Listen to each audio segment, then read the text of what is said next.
Good day everyone! We're going to tackle about the impacts of tourism and hospitality. The rapid growth of tourism and hospitality in the 20th century has produced both problems and benefits for destination countries. It has had visible impacts on socio-cultural, socio-economic environment.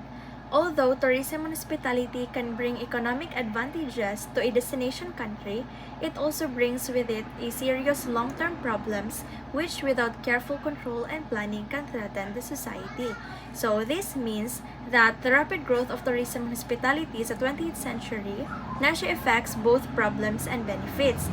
And tapos siya ay kanang visible impacts on socio-cultural and socio-economic environment.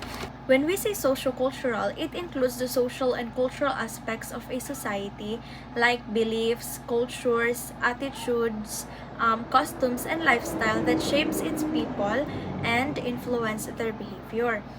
And socioeconomic, on the other hand, it is a combination of social and economic factors in a community, in which it influences an individual's or group's quality of life, opportunities, and well-being. Ga-include din siya elements like income, education, employment, and healthcare access. So, ang example sa socio-cultural environment is if ang local residents na-adapt nila ang practices sa foreign countries, marabitag na-change ang ilahang kanang values, ang ilahang lifestyle, kay ilahang gi-adapt ang kanang practices sa foreign nga mga tourists. Ang socio-economic environment pod is kanang pag-increase sa trabaho or even kanang mga negosyo sa tourist areas like hotels, resorts, kanang souvenir shop, mga restaurants in which nakatabang siya sa mga residents to have an income. So, naa siya positive and negative side. Ang iyang positive side is ang tourism and hospitality naa siya impact sa economy because it opens various or different job opportunities and it enables people to have an extra income. It also helps in promoting culture and connections within sa kanang different ng mga countries. While ang iyang negative side, it causes problem like environmental damage, loss of culture, and lain pa nga mga social issues agi sa sobra na kadaghan sa mga tourists. So necessary jud nga na proper planning and control para dili maka cause of damage o para dili maapektuhan ang community negatively. Next is the positive economic effects of tourism and hospitality. Like any other industry, tourism and hospitality affects the economy of those areas in which it takes place. The area affected may be a resort, a region, or the entire nation. Notwithstanding the size of the affected area, the economic effects of tourism and hospitality may be classified into 4 groups. So, bisan unsa pa kadako ang lugar, ang economic effects of tourism and hospitality, it is classified into 4 groups. Namely, effects on income, effects on employment, the balance of payment, and the investment and development. First, we have income. Tourism income in general comes from wages and salaries, interest, rent, and profits. Since tourism and hospitality is a labor-intensive industry, the greatest proportion of its income is derived from wages and salaries.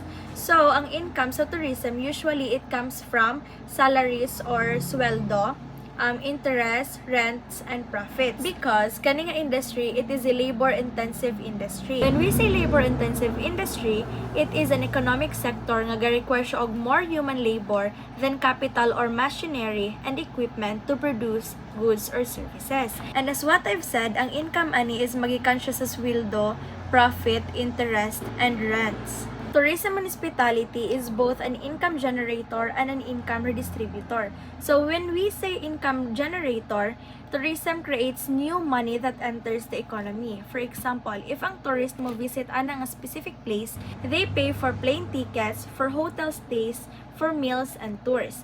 Because of this, ang mga businesses, they earn more. And ang mga tao, they get jobs such as hotel staff, tour guide, restaurant workers, and in short, it produces new money and job opportunities for the community. An income redistributor, this means that the money is being spread around different people or sectors. Like for example, katong nga tourist nga ni-visit ato nga place, nagpay siya for hotel, nikaon siya sa mga local restaurants, and ipalit siya og souvenirs, tapos isakay siya og taxi. So ang money ning circulate, nikita ang hotel staff, nikita ang vendors, kanang namaligya sa mga souvenirs, nikita ang driver, ang nikita pod ang mga restaurant workers, and ang farmers para sa food nga iyahang gitake. So, daghang tao ang naka-benefit. In short, ang income generator, it makes money enter, while ang income redistributor, it makes money circulate. Next, we have employment. Employment from local to national benefits as well from tourism and hospitality.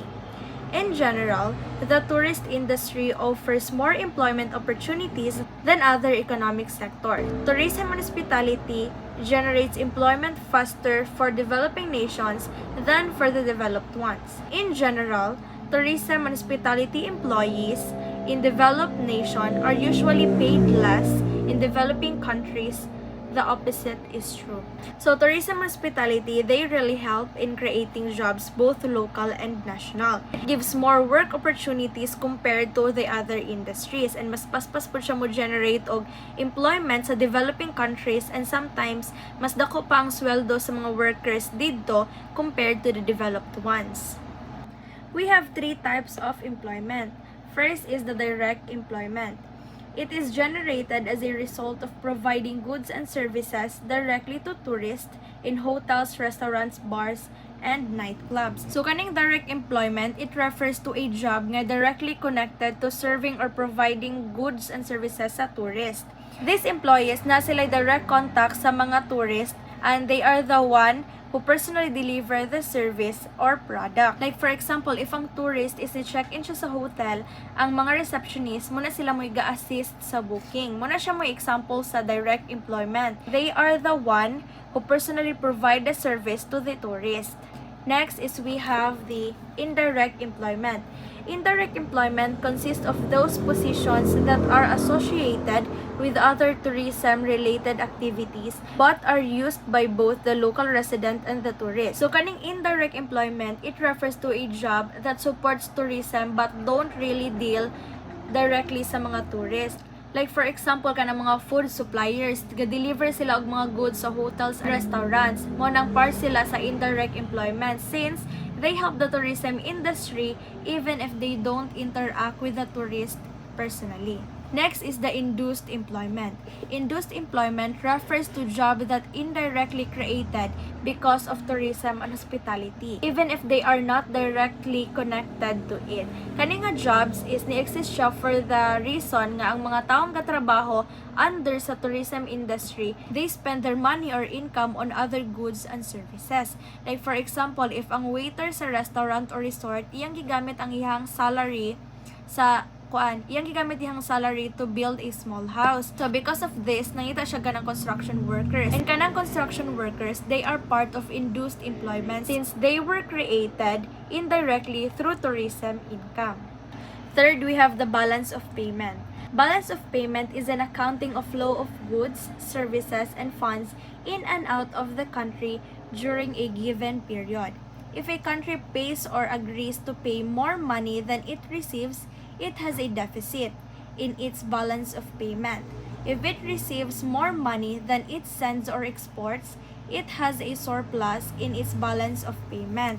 So, kaning balance of payment, it shows the record of all money, goods, and services going in and out of a country within a certain time. So, gatabang ni siya to measure how much a country earns or spends through trade and tourism. If ang country spend or pays more money to other countries than what it earns, it's called deficit. But if it receives more money from exports or tourism than what it spends, it is called surplus. Like for example, kung daghang tourist nga nianhi diri sa Philippines and ilang gispend ang ilang money diri to ang country, it earns more, that means surplus. And if Filipinos travel abroad and spend more money there, it can lead to a deficit in the balance of payments. Next, we have investment and development. Once an area has become economically successful, businessmen and government agencies may be influenced to invest in tourism and hospitality and other industries in that area. So, kaning investment and development, it happens kung ang lugar it becomes economically successful and it starts to attract businessmen, government agencies to invest in tourism, hospitality, and other nga industries. So this is known by economists as an accelerator concept. When we say accelerator concept, it is the economic growth encourages more investments. For example, kapag ang beach area, it becomes more popular with tourists, ang mga investors mag-start na sila og build dito og mga hotels, mga restaurants, mga resorts, and this development create more jobs and improves the local economy even further. Next, we have the negative economic aspects of tourism and hospitality. While most countries encourage tourism and hospitality for its economic benefits, there are some negative economic aspects of tourism and hospitality that have to be identified and discussed. These are high inflation and land speculation destination, high leakages from the economies of developing countries, low returns on investments because of seasonal fluctuation in demand, and overdependence on tourism and hospitality. First, we have the inflation and land values. The inflationary effects of tourism and hospitality can arise in different ways. Rich tourists can afford to buy items at high prices. Retailers, realizing that their profits can be greatly increased by catering to tourists, increase their prices on certain products and improve more expensive goods and services. Meaning, since daghan mang mga rich tourists nga maka-afford og high prices, ang store owners ilahang gi-raise ang ilahang price to earn more profit. This makes goods and services more expensive not just for tourists but also for locals. Inflation within destination area is also caused by increasing land values. Growth in the tourist trade creates additional demand for land, and competition from potential buyers increases the price of land. The demand for more hotels, vacation homes, and tourist facilities may bring more income to builders, real estate agents, and landowners, but local residents are forced to pay more for their homes because of the increased value of land. As tourism grows, daghang tao and mga businesses ang gusto mo palit og yuta for hotels, resorts, and vacation homes. Again, nga high demand ang mga land prices kayning increase. While ang mga landowners and developers, they earn more money, local residents suffer since they have to pay higher prices for houses and land. Social impacts of tourism and hospitality. Basically, this is about how tourism and hotels affect the lives of people who live in the touristy places. This is the same as social tourism, which is about making tourism available for everyone. Instead, it focuses on how tourism changes the quality of life for locals. Ang goal ani is to make sure that tourism is everyone can access. Host-visitor interactions. Kini nga part, nag-talk ni siya about how tourists and local interact. When tourism happens, people from different places mix. To understand how tourism affects a place, we need to know what kind of tourists are visiting and how they interact with the people who live there. So we have different types of tourists. First is explorer. Kini nga tourist, muna siya mga ganahan ma-involve o watch unsay mga nahitabo siyang palibot. They fit in easily and don't need fancy hotels. Next is elite. Kini mga tourists kay mao na siya mga rich and mga ganahan og unusual trips. Mao sila mga experienced travelers or often called as jet setters. They are different from explorers because they like some comfort. Next one is offbeat. Kini nga tourist is okay ra yun siya mga simple places or simple destination to stay as long as maka-travel sila. Next is unusual tourists. Muna sila mga tourists nga ganahan makitag mga unique cultural and historical spots, pero they want to be able to go back to the familiar places quickly. Next is incipient mass tourists. Muna siya mga tourists nga naglook og familiar stuff like western hotels. Muna sila mga mix of people on vacation and business travelers. Next is mass tourists. Muna sila mga middle class and nag-expect na sila mga variety. They believe that they get what they paid for. Next is charter tourists. Kining mga tourists come in big groups like a charter flight. They bring a lot of business but want standard services. So, this is the table of frequency and tourist adaptation to local norms. kining table nag-show ni siya how common each type of tourist is and how will they adapt to local customs. First is the explorer.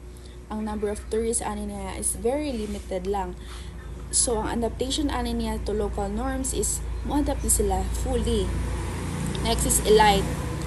Ang number of tourists ani nila kay rarely seen pero mo-adapt pud sila fully. Next is offbeat tourists. Occasional ang number of tourists pero mo-adapt sila slightly. Incipient mass tourists, ilang number of tourists kay steady flow ra pod pero mag-seek sila western amenities. Next is mass tourists. Ang numbers of tourists anila is continuous influx pero mag-expect yun sila western amenities. And lastly, ang charter tourists, ang number of tourists ani nila kay massive arrivals and nagdemand din sila western amenities. Positive social effects of tourism and hospitality.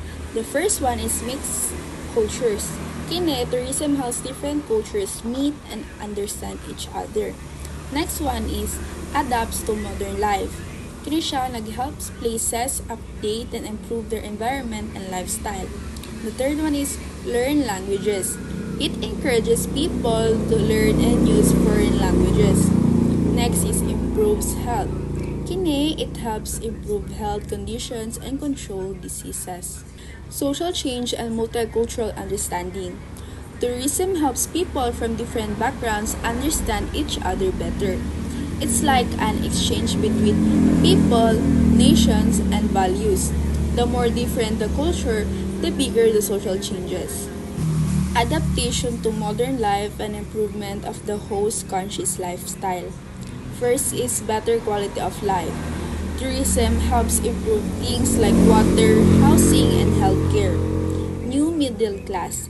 It creates new jobs and income, leading to a middle class with different attitudes and values. Next is social mobility. It helps people find new job opportunities in tourism and hospitality. Next is changes in family relations. It creates jobs for women, which increases family income and gives a chance to go to college. Use of foreign language.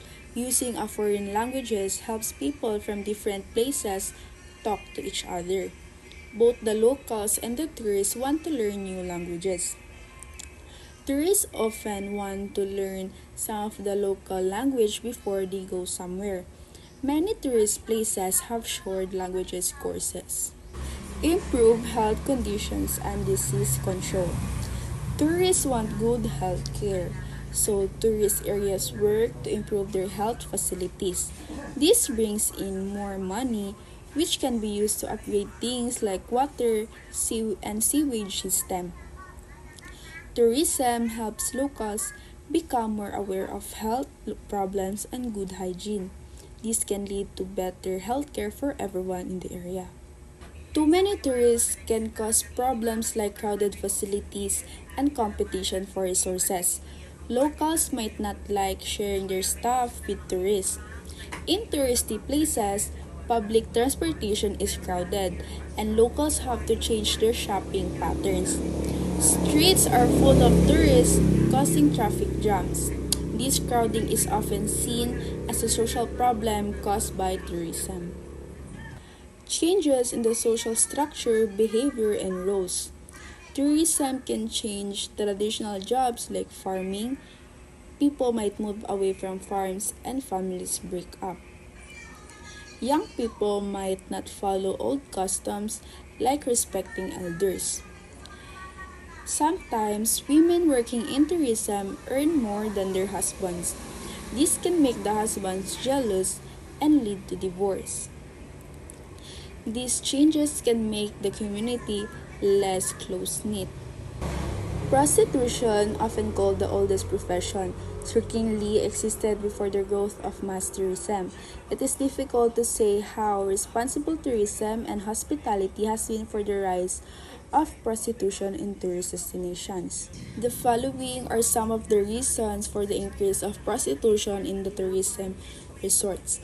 The process of tourism and hospitality have created locations and environment which attract prostitutes and their clients. Second one is by its very nature. Tourism and hospitality means that people are away from the puritanical bonds of normal living, anonymity is assured away from home, and money is available to spend hedonistically. These circumstances are conducive to the survival and expansion of prostitution. Third one is as tourism and hospitality affords employment for women, it may upgrade their economic status. This, in turn, may lead to their liberalization and eventually to their involvement in prostitution to maintain or acquire new economic levels. And lastly, tourism and hospitality may be used as a scapegoat for the general loosening of morals. This use of erotic pictures and suggestive slogans in an advertisement leads some tourists to anticipate sun, sea, and sex as part of their vacation experience. An increase in visitor increases criminal activity. Wealthy tourists present tempting targets, according to Lin and Loeb's 1977. Identify the following three factors in the relationship between crime and tourism and hospitality. 1. Population density during tourist season increases, creating the availability of a large number of targets and congestion. 2. Difference in income between host and tourists encourage robbery. And 3. The proximity of resorts to an international borders may attract undesirable migrants, resulting in increased expenditures for law enforcement and monetary losses for businesses that become targets. Negative demonstrative effects. Negative demonstrative effects consist of tourist behaviors which can be considered socially and economically inappropriate. One of the major results of negative demonstrative effects is the popularization of the host from the tourists, which happens in a number of ways. First, tourists often demand commodities and facilities beyond the economic capacity of local residents. Rich tourists frequently eat in fine restaurants and live in luxurious hotels in areas characterized by hunger, unemployment, and limited economic opportunity. This disparity has led in some cases to militant revolutionary actions by the local residents. Second, the social norms of the tourists that are very different from the local customs gives rise to social problems. Also, the values and materialism of young travelers are copied by the young local people. Examples are nude bathing, inappropriate manner of dressing, and irresponsible behavior. The third factor which initiates popularization is the importation of foreign workers from more developed countries. These workers are more skilled than the local people, generally getting better pay from their jobs, and are usually supervisors of the less skilled local people.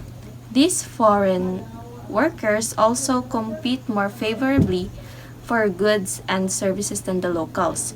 Thus, the locals begin to resent the foreigners. The opposite is lower paying jobs, thus forming a lower social and economic group. The association sometimes creates social problems since the immigrants are not allowed or not aware of the norms and standards of the host country. There are changes in the consumption patterns in some tourist areas. In some places, the importation of foreign goods has little impacts on their lives, while others, a considerable change has occurred. The people almost abandoned their local foods in favor of imported goods and foods such as fast foods from Kentucky Fried Chicken, McDonald's, Burger King, Wendy's, and the like. Impact control measures. A number of control measures can be adopted to decrease the negative change in some areas. Some of these are: 1. Reducing the contact between host and guest by limiting the carrying capacity of the destination and the regulation of the tourist flow. 2. Separating the host and the tourist within tourist enclaves. 3. Designing community education and citizen involvement programs centered on tourism and hospitality development, policy and regulatory issues. And 4. Expanding human resource development and training programs in all components of the tourism and hospitality system to include social skills, interpersonal relations, and networking referral tactics.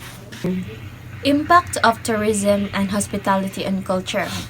Tourism and hospitality increases the acculturation process as well as the cultural convergence of people. Acculturation is defined as those changes that occur in a culture through borrowing from other cultures. These changes may include technology, language, and values. Cultural convergence is the tendency of world cultures to become more alike. A very good example of this is adaptation of many European ways by people of less developed countries because of their exposure to European culture and technology. The urban areas of the world are becoming more and more alike. Modernization and change from an agricultural society to an industrial one bring out changes in the tourist and people's attitude, beliefs, and ways of life. Part of this change occurs through contact with tourists, and tourism and hospitality is a vital force in acculturation since it causes more interaction between people. People who change the least are the isolated ones, those who live in regions of extreme environment conditions such as deserts, jungles, and polar regions. Positive effects of tourism and hospitality on culture. The two most important positive effects of tourism and hospitality on cultures are the promotion of intercultural communication and the renaissance of native cultures. Intercultural communication, mobility is a prerequisite of tourism and hospitality. Is necessary for different social groups, nationalities, and cultures to meet and interact, such as interaction may contribute to the removal of social or social prejudice and the promotion of better understanding and positive social change. Cross-cultural communication between tourists and their host may promote changes in local culture while preserving or revitalizing local ethnic and cultural identity. The quality of cross-cultural communication is of prime importance. It contributes to the promotion of understanding between tourists and their host. Renaissance of native culture. Tourism and hospitality may be important to the host country to remind its people of its history and culture. In Eastern and Western Europe, many traditional folk customs and costumes are preserved for the benefit of the tourist. Folk cultures festivals are organized to attract visitors. Model cultural centers in both developed and developing countries have been highly profitable and have helped maintain interest in their cultures. Traditional art forms have revived in several countries. Tourism and hospitality have stimulated the preservation of traditional art, including traditional songs and dances. The establishment of model culture villages or living museums have contributed largely to the renaissance of native traditions and crafts. Model culture village create historical and ethnic environments designed to perpetuate tradition and stimulate awareness of the local area. There are two main purposes of local cultural model villages. The first is to provide a location where visitors may observe and participate in a particular culture without disrupting the everyday life of the people who live in the area. The second is to portray the post history of the area. An example of cultural model village is the Polynesian Culture Center in Hawaii, which has designed to keep the traditional art forms and practices alive, giving the visitors a chance to view some limited historical aspects of lifestyle as it once was. A cultural living or museum, the center concentrates on certain dynamic and tangible aspects of culture. In order to make the visit meaningful, each of the village developed a specific activity such as husking a coconut, learning to play a percussion instrument, involvement in a game of skill, or performing a dance that encouraged tourist participation. Some museums that are designed to display cultures are Bangkok's Rose Garden, Tilijan's Orchid Island, and Alaska's Nana Museum of the Arctic. Negative cultural impact of tourism and hospitality. While tourism and hospitality has enabled different people to restore and maintain interest in their own cultures, it also has led to the destruction of a country's work of art. The local residents resent tourists who think they have the right to the country's art, whether both are stolen. Several tourists persuade the native to sell traditional objects which have been used for generations. The greed of money which induces people to part with family heirloom explains the destruction of the archaeological sites or the desecration of monuments in Egypt, Bali, India, or Central America. Moreover, the increasing demand for artifacts has led to the changes in its forms and functions as art objects. The artifacts may no longer be represented as traditional arts due to the following reasons. 1. Mass production due to increasing demand resulting to the losing of careful and precise production workmanship. 2. The impersonal nature of the tourist market has decreased the spiritual relevance of the artist's work. 3. The art is produced according to the taste of tourists, which in Africa means carving animals, grotesqueness, and gigantism. And 4. The increased demand has led to the misrepresentation of the age or the authenticity of objects, resulting in a large number of limitations. Even model cultural villages may be encouraging the loss of culture. Tourists who want to keep up with their schedules as well as entertainment require shorter and therefore less authentic. Thus, the entertainment loses its cultural value, and cultural village and large hotels giving floor shows may manipulate the authentic host, traditions, and events to conform to the time schedules and tastes of tourists. This effort to turn folklore, religious or secular ceremonies, and artistic productions to material advantage leads to commercialism, thus prostituting the values of the local residents. The architectural designs of most international hotels are of Western styles and often exhibit little knowledge and appreciation of the local and social traditions of local inhabitants. Impact controls measures. The following control measures may be adopted to reduce the negative impact of tourism and hospitality and culture. Develop programs which enhance tourism and hospitality contribution to the intercultural communication and interaction, such as matching tourist types with destinations, characteristics, and designing programs for the interaction of local residents and guests, promoting goodwill. Ambassadors, tourist education, and incorporate local indigenous features within Western style. structures such as decorating hotels' interiors with local paintings, murals, and sculptures, and encouraging porters, maids, and waiters to dress in native costumes. Environmental impact and of tourism and hospitality. The history of tourism and hospitality closely shows that the environment has contributed to the birth and the progress of tourism and hospitality.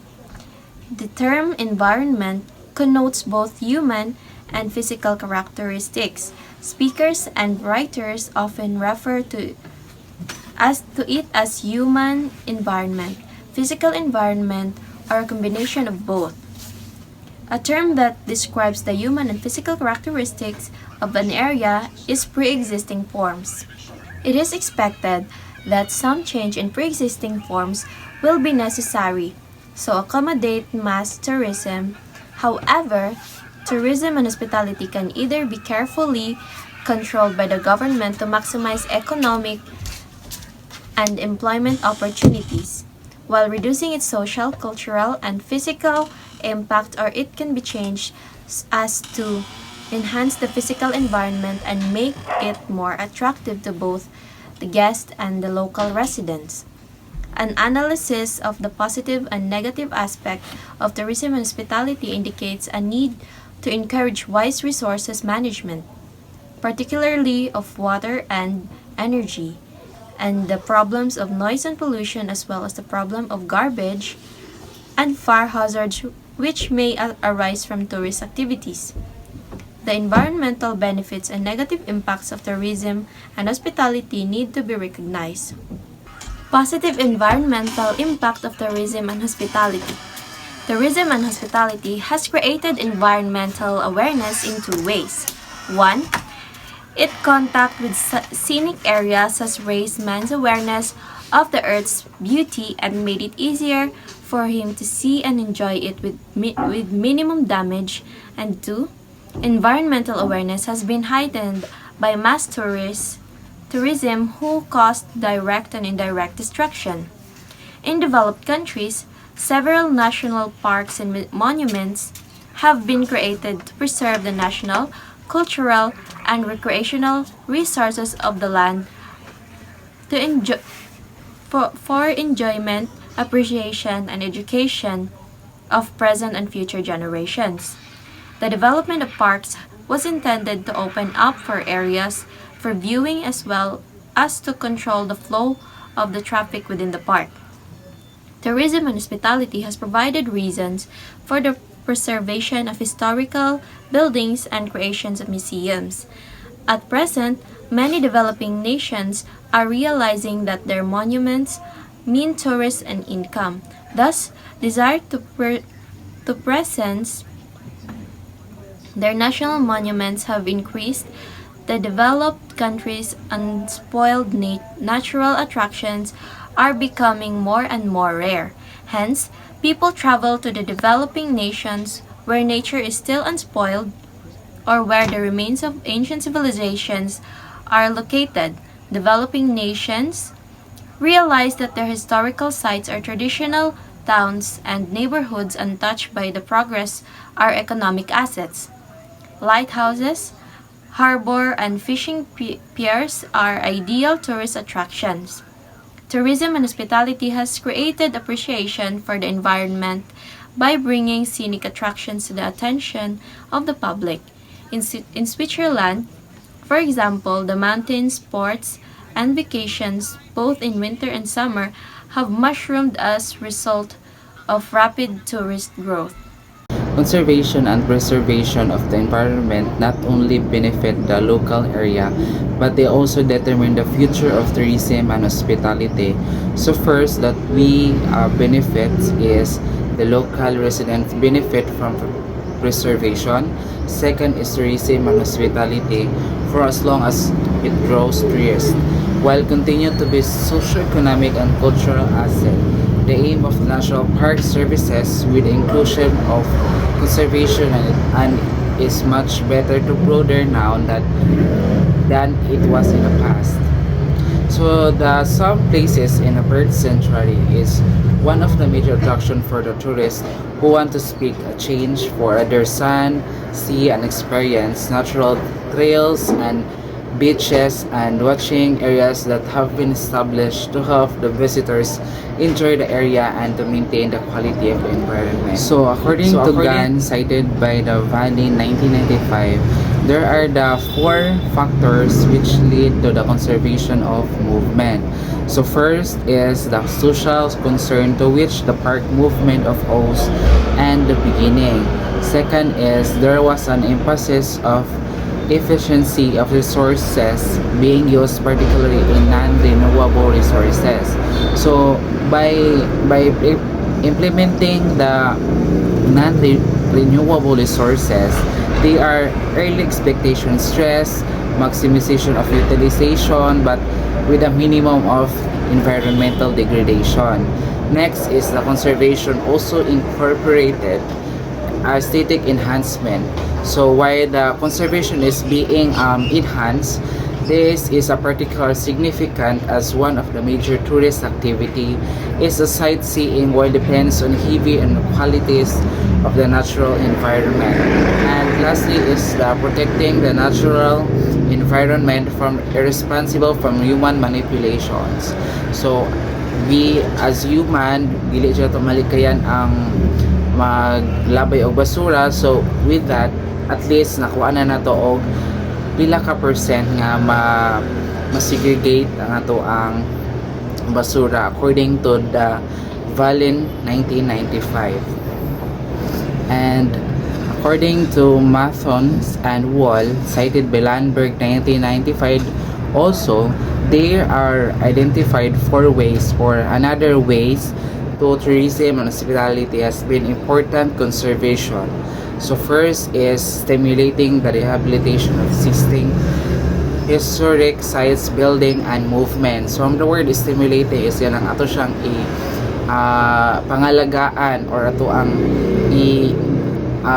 i-preserve pagyud ang ato mga historical sites. Second is stimulating the transportation of old building and locations into new tourist facilities. Yes, to i-transform ang old building location into a new tourist facilities in order to have a quality of building, then better ang appealing sa ang history. Next is creating the impetus of the conservation of natural resources, and lastly is bringing about the introduction of administrative and planning controls necessary to maintain the quality of the environment, ensuring the satisfying and rewarding experience of the tourist. Next is negative environmental impact of tourism and hospitality. Exceeding the carrying capacity of saturation level of the area will negatively affect the area. The term carrying capacity is the degree of the development a certain area that can be take without having detrimental effects on the environment. So if the tourist and tourism hospitality environmental becomes saturated, the very attractions will draw visitors to a place may be destroyed, causing the decline in the quality and the popularity of a certain tourist destination. And now we are on the summary. So with the growth of tourism and hospitality, the economic and the social, cultural, and environmental impact of tourism and hospitality on the host community may be both and positive and negative. Tourism and hospitality positively affect the economic, which is reflected in the income, employment, and areas balance of payments with the outside world, and investments and development.